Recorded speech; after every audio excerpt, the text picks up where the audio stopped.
suis un ancien étudiant en géodésie. Je m'appelle Romain Albignac. Je suis un étudiant en première année de Géodésie et j'ai quelques questions à vous poser par rapport au stage que vous avez fait à l'étranger. Votre rapport de stage est en anglais. Est-ce que vous aviez un bon niveau d'anglais avant le stage ou vous l'aviez amélioré durant ce dernier? J'ai plutôt un bon niveau avant le stage, mais pendant le stage, je l'ai amélioré durant les 3 mois.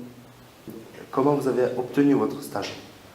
C'est à l'aide de professeurs de l'UT qui nous présentaient des stages et si on était intéressant, se proposaient.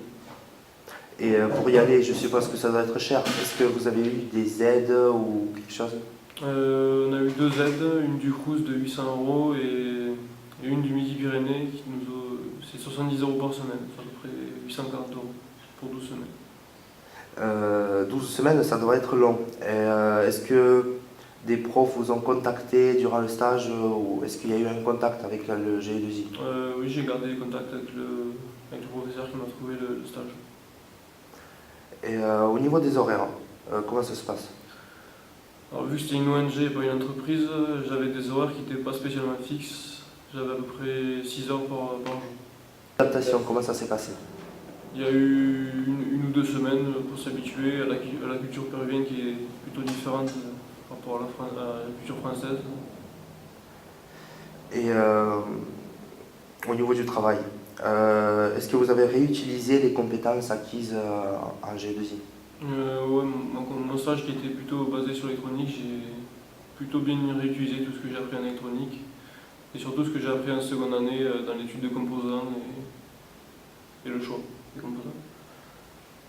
Y a-t-il quelque chose qui vous a marqué durant le stage? Quels sont les points positifs, négatifs? Pour le point positif, c'est surtout que c'était une ONG, donc on était tous en groupe, entre volontaires, stagiaires et le personnel.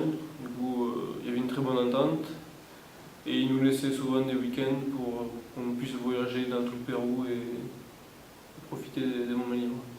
D'accord. Et revenu en France, vous avez trouvé un travail ou vous avez poursuivi les études?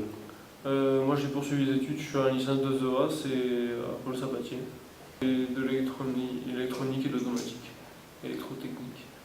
Merci.